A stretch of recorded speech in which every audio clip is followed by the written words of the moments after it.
Nick Krauser here. Welcome to another Womanizers Bible podcast. Once again, I welcome back Tom Torero, the other day gamer. Good evening. So, we're gonna, like other podcasts, we're gonna keep quite a tight focus here. We're gonna go into one topic in quite a lot of detail. Now, what's triggered this podcast is Tom and I were out doing some day game today. It was bitterly cold. There was not a lot going on the streets, but there were girls out there, so we did do sets. And as any intermediate day gamer will tell you, every now and then, the Red Sea parts, the clouds part, the sun shines through, and you get a bit of luck. The day game gods deliver you a very memorable set. Are you saying this wasn't skill, Nick? I might have just said just that. Jesus Christ. So the game gods will smile on you and give you an interesting set. Now, interesting doesn't always mean you fuck this girl.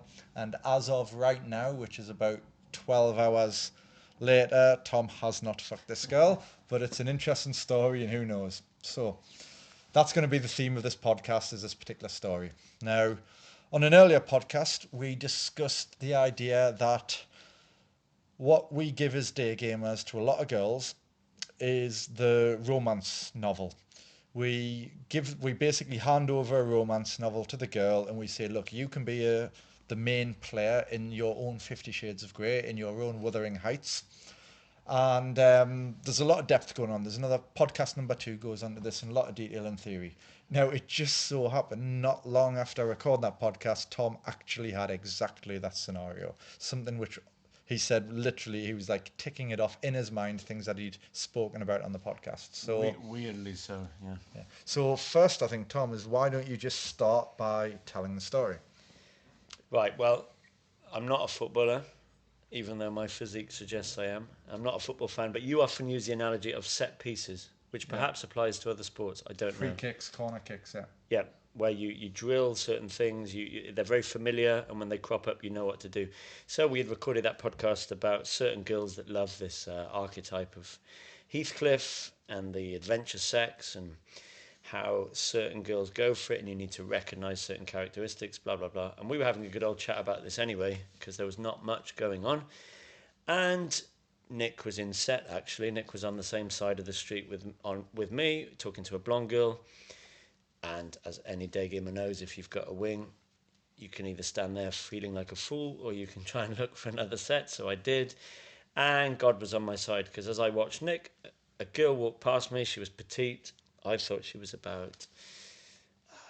late teens, and I'm 35. But anyway, she walked past me, all in black, pretty, because we're in Croatia right now. So she had like black leggings, leather boots, not like slutty leather boots, but high leather boots, black leggings, black top, didn't she? Long black hair. Not piercings, not rock and roll like Camden, but not the typical Croatian style. Yeah. You could see her figure, though. She weren't hiding her figure. No, she was skinny, very pretty face. But what the in was that as she walked past me, she didn't see me. She smiled to herself and like chuckled. So, a day gamer knows that that's an in. So I ran in, I accused her of being too happy. Why was she smiling?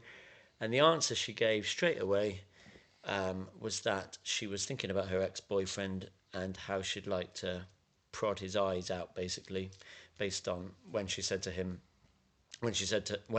her that the relationship was over. So she was like reliving the ending, the dumping of her boyfriend, which was dumping by, kind of weirdly sadomasochistic, fitted with this dark persona of her. Turns out she's 19. Off the bat, she said that she was alternative. So right, here's where the tick list begins for Nick and I. So you're already thinking Outcast Rebel. Outcast Rebel. This is a set piece.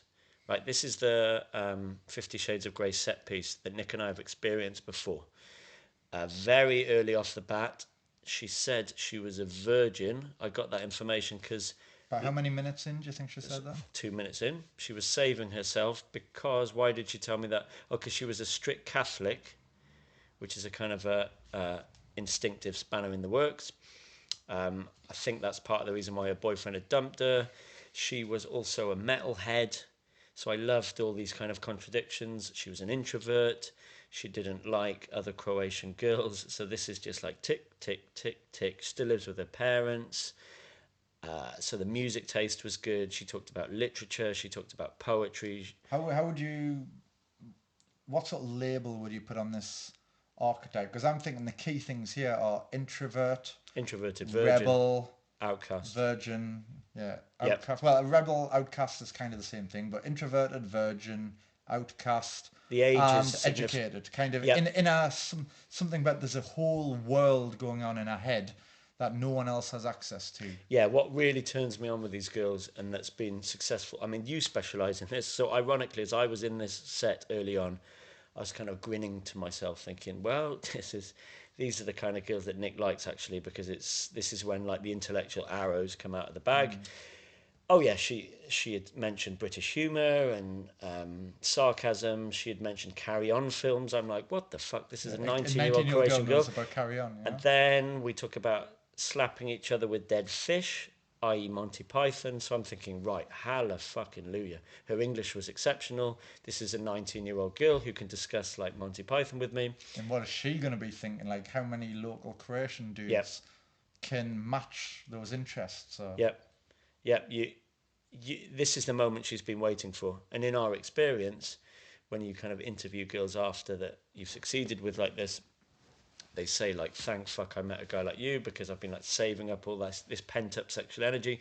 It's like a pressure cooker. And this is a really important point. The fact that she said she was a strict Catholic, she talked about Easter and how she was saving herself for a future husband, but she was a metalhead and a rebel, and her ex-boyfriend, we found out, had been a bad boy, older than her, leading her a little bit astray, but there was no sex. That shouldn't worry you, because many guys are worried by, oh, she's a Muslim, she's a strict kind of fundamental Christian, this girl's a strict Catholic. Well, for Nick and I, that's a it's a tick. red rag to the bull, isn't it? That's a tick, because you've got pent up sexual energy. We call that the pressure cooker effect. Where if she had had a couple of guys, if she had got laid a couple of times, the effect of my day game interaction wouldn't have been half as strong. You said even touching her was like putting an electric shock through her, right? Yeah, later. I've had that with girls. I think once I touched a leather jacket on the street and she shivered. She told me she had like social anxiety, yet she was like deeply excited by an older man. Again, that's a tick, because she's again like me, she's geeky. She suffers from a bit of social phobia.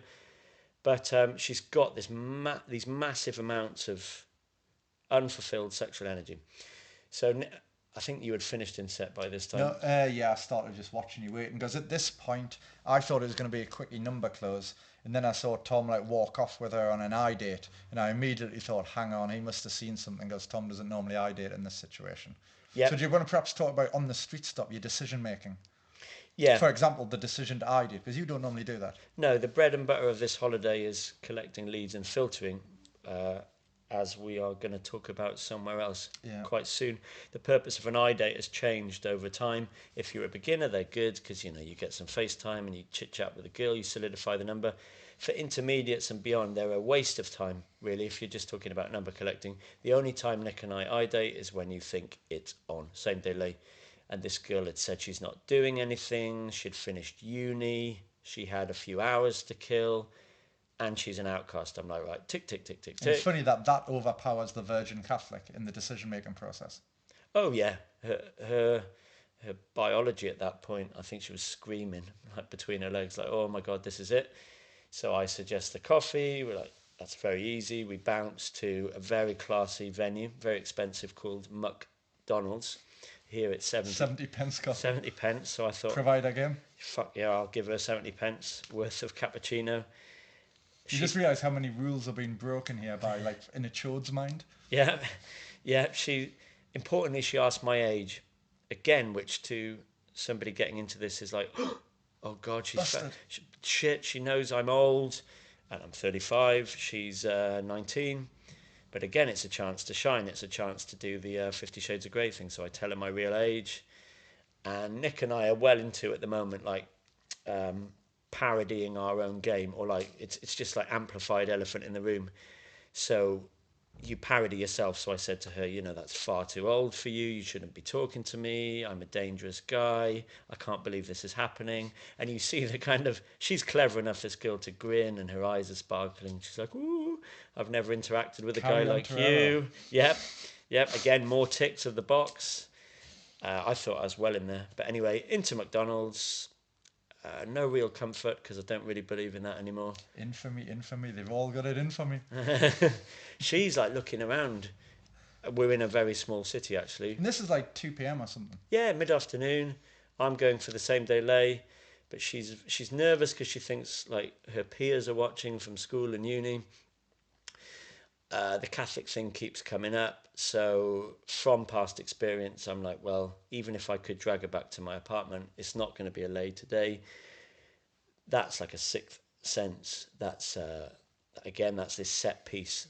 I've played this enough times to think. So can you perhaps talk about, like we were talking about on the way here, about when you meet girls now, you're instantly filtering your lay memory for other girls who are like that, and you're like trying on different shapes onto this girl until you find an old lay you have which matches this girl's type, and you think, right, I know how to get this girl, I know how to run this set.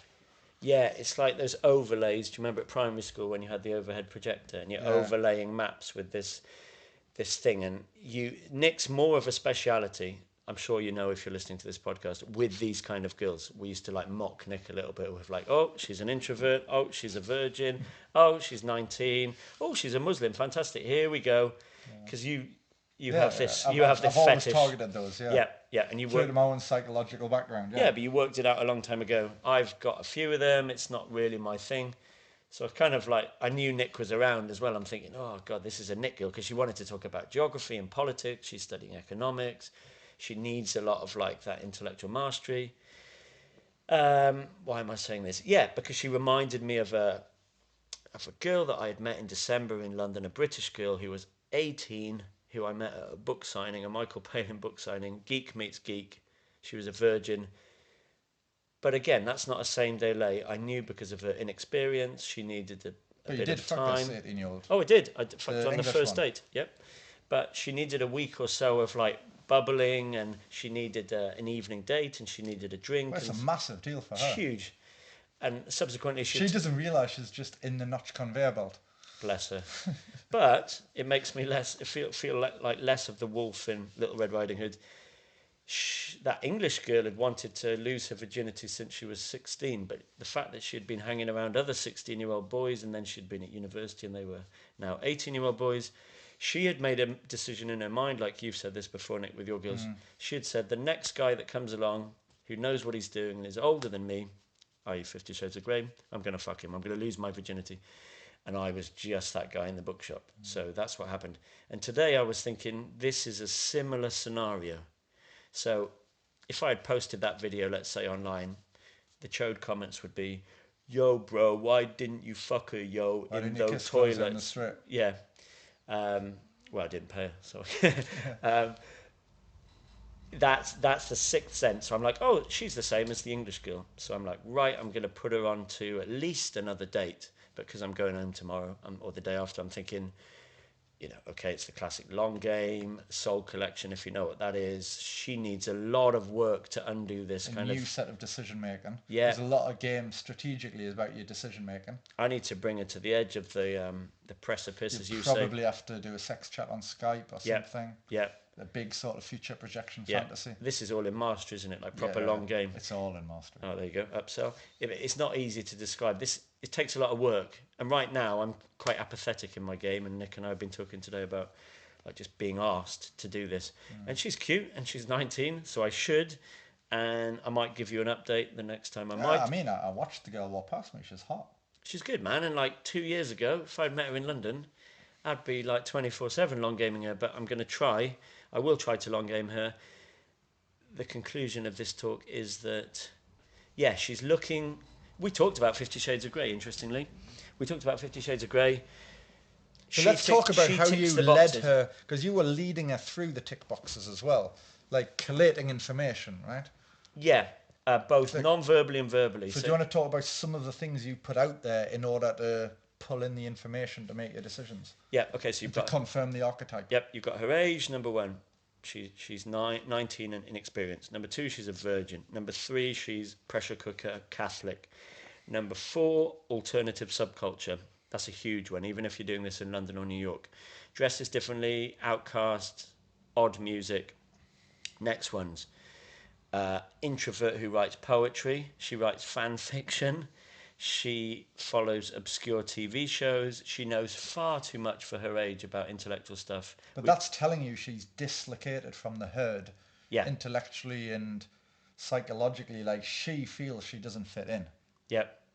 And so either she meets a geek who bores her, who knows all this stuff, or linking to the other podcast, she meets a geeky bad boy. So I started obviously laying on the intellectual stuff. We talked about Oxford, we talked about a little bit of geography, a little bit of history. I talked about living in Greece. She was like Can you sparkling with imagine her what was eyes. going on in her Yeah, mind at this point? but also laying on the quote unquote parody bad boy. Like, she knew I was bad. I always pull out this routine. This is in Bad as Buddha, where I say, I do the When Harry Met Sally. I say, you don't really believe that girls and boys can be friends, do you? I just want to tell you that all those boys you do have secretly want to like nail you. Oh, really? Yeah, well, that's guy information. That's, secret. So she knew. And she said, well, I do have other pen friends from when I was like doing my GCSEs or whatever. I'm like, no, love. You walk past, you've got nice legs. If we're staying in touch, it's for this reason. What else ticked the boxes? It was fucking obvious, to be honest. Well, you do get the sixth sense, don't you? Yeah, coming back to the set pieces, like you've played that move probably 10 times more than I have. But put little tests in. Like, for example, you might drop 50 Shades in a bit. Like, you might say accuse her of something. She'll like say, oh, like, I've been reading. Let's say she's trying to impress you. Oh, I've been reading like The Three Musketeers by Dumas. I was like, yeah, right. Like, did you pick it up by mistake? You meant 50 Shades of Grey. Yeah. Just put that little thing in, that little thing to see how she reacts to it, Yeah. She was talking about Byron and how the writing in 50 Shades was so weak. Oh, yeah, this is good. So she was. And you're like, yeah, when I look at porn, the photography's terrible. The lighting just ruins it. She was. Again, women feel like that, girls feel like they have to say this. She was like, oh, I find it just so alarming that in 50 Shades of Grey, that girl is forced to do things by an older man who wants power. And then the mocking comes into it. I'm like, yeah, God, can you imagine just like an older man just dominating you and just like, holding you down? That's just so bad, isn't it? Perish the thought. And again, that's chalk and cheese between me actually saying it for real and I'm saying it as the fourth wall parody. Her eyes are sparkling. It's just like under the table. I'm like, And like this going, is what we yes. were trying to get at in the earlier podcast, which is on the stage is the performance of the romantic show, and sort of in the audience is the watching it, and she's getting to be both. Yeah, and she's never encountered a guy like me because at the same, it's like, I don't know what the boxing thing is, but I'm doing two things on her at the same time. So we're talking about Byron and Keats and Shelley, and she's looking at the tattoo on my left wrist and my leather jacket. I mean, what the fuck does that do to a girl? Because what she's used to, I would have thought, is in her little geek book clubs, is the skinny dudes who are rejected from the cool gang. So what Talking you've got about poetry. Yeah, so all these guys have got into poetry as a fallback because they're unpopular, right? They've gone into their heads. It's a little yeah. And then you got the jock guys, say, or the cool guys who just aren't interested in that Yeah. because they're doing whatever, playing football or going out to nightclubs. So the idea that like some guy is somehow the best of both. It's her one chance to experience the bad boy without getting, dangerously threatened. And that's what happened. I live in Soho in London, which is super seedy. And I'd met a girl in a bookshop. So she got like the seedy Soho Lose Your Virginity fuck. Watch Nymphomaniac if you're into that kind of thing. Great film. But she met me at a book signing. And before I fucked her, just to make her comfortable on the first date, this is the English Bird, we watched Monty Python live at the O2. And halfway into that, I was fucking her. So that's a cool memory she's got. Anyway, this How is did you escalate? Did you give a nudge wink, say no more? classic Torero move, take her hand, put it on the jeans. That's the first time she'd touched her. I fucking love it when you wicked, get girls yeah. for the first time with that. And it's somehow worth a lot more, even if you met a girl, like a hot 23-year-old club girl, like, I don't know, in Ibiza or something, mega hot. But the fact that you're meeting a geeky 18-year-old in a book Store. there's something naughty about it. Because, like, I want to talk about how this is an archetype. So, I've got a couple of stories like this from Prague where I didn't actually fuck the girl, but I came achingly close. So, there's a Russian girl who I met. This was early March this year. When I was doing a bit of filming with Tom just before he arrived. So 18-year-old, tall, blonde Russian girl, bit of a greyhound, and I just assumed she was just like a normal girl. I thought she was probably about 20. I thought normal girl. So she's pretty keen on the messages. She comes out on a date, and on the date she was really inhibited for a while. We were sitting in this bar. She's sitting across from me, very closed body language, very shy, but trying to make conversation, trying to get into it. Now, for a while, I thought she was just weird, but then the information starts leaking out. She tells me she's 18. She tells me she's a virgin. She tells me she's just come here a couple of months ago from Russia. Oh, this is like And I'm like, oh, Little Red this is Riding awesome. Hood. I'm just like, oh, this is so good. Meeting the wolf. So, I was trying to like point, there was like pictures of like naked women, like comic book art on the wall. So I was pointing to that to sexualize it. And she's, oh, no, that's terrible. That's terrible. Good. When I went close to her, I went around the table after about, I don't know, 20 minutes to sit next to her, and she's kind of flinching a bit, but not trying to get away. And I said something to her like, you look nervous. She's like, yes, I'm really nervous. Yeah. So I was like, on a scale of 1 to 10, how nervous are you? She was like, before 7, but now you're sitting next to me, 10. Awesome. So I was like, oh, take deep breaths, And she's a bit timid, so I hold her hand, and then I'm saying, look, I'll back off a bit until you go down to 6 out of 10. Poor girl. So yeah, but she's obviously loving it. Then she's like, how course. old are you? I'm like, oh, I'm 40. And she's like, calculating. She's like, you're 22 years older than me. I'm like, yes, isn't that terrible? Yeah. And, it's that proper sort of, our eyes are lighting up. She's like, oh my God. And what I found, this girl's a greyhound. She's very much in control of herself normally. And she just gradually lost that control. She allowed herself to get whipped up into the romance and into the story. This is the moment she's been waiting for since she was, Yeah. well, whenever the hormones kicked in. And then I moved her to another bar. We're sitting again. I tried to kiss her. She's not having it. Back off. We were chatting. Yes, this is another girl. She's very into her psychology. She was asking me all sorts of stuff about the book I'm writing on psychology.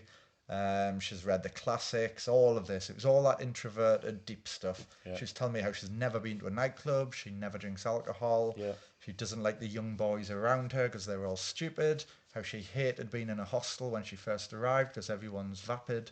Right, so I'm just thinking, oh, this is Doesn't awesome. like pretty boys. Exactly, it's all of this stuff.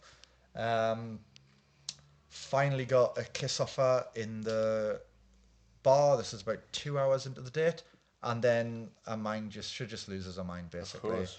She gets into it. She's hit that hump, and she's like over the hump. She's like, right, she's into it. Take her outside. Now I start turning on the bad boy a lot more. So I push her up against the wall, and she freaks out.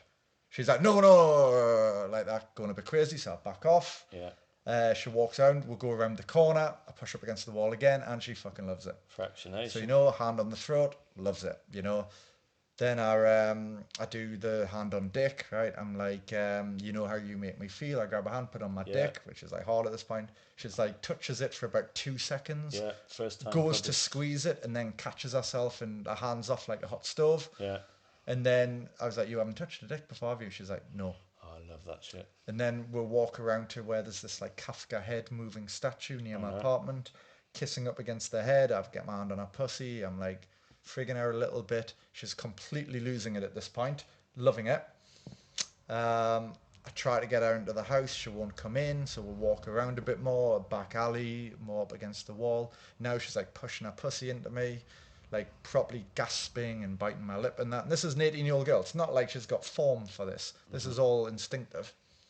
And then I can just see in her mind, it's just ticking over in her mind. She's making this decision. Do I fuck? Do I not fuck? Is this the guy? Was she Russian as well? Russian, yeah. So extra hurdle, yeah.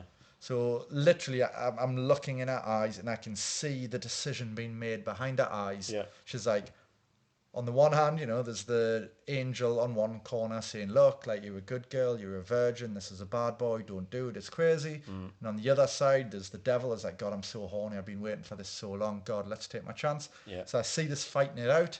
I feel it where she comes onto me and off me. The breath goes up, the breath goes down. And finally, the decision's no, which is very unfortunate. But finally, the decision's no. She's like, look, I have to go home. So I have to let her go home. And at the tube station, I give her a kiss. I say, look, message me when you get home. She looks at me. She's like, sorry, I can't have sex. Oh, yeah, before she leaves, we're in a alcove by like some shop front, which is like shut because it's late at night. She's up against me. I'm grabbing her arse, and I'm telling her, look, I like grabbing your arse. That's really sexy. I want to bite it. And she's like gasping when I say these things because she's not used to it. Yeah. And then I'm rubbing her pussy, and she's gasping, biting my fucking shoulder and shit. People walking past her. It's proper dirty, kind of 9.5 weeks, 50 Shades stuff. And then she says to me, she's like, look, sorry, I can't do this tonight. So I say to her, I was like, look, like, I want you to be comfortable.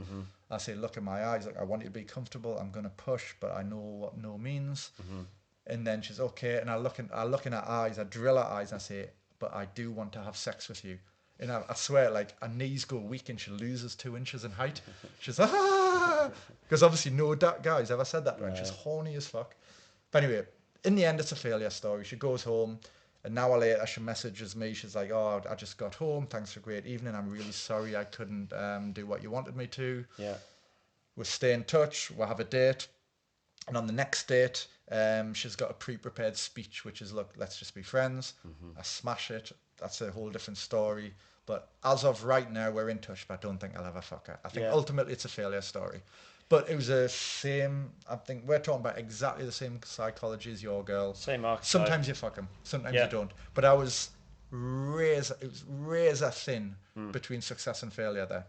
But that is a set piece, but we should point out that the victories you've had on that set piece seem to be from longer games, soul collections, different topic. But these girls do require work. But then again, you fucked this virgin on the first date. I did. I fucked one in an hour and a half in Serbia.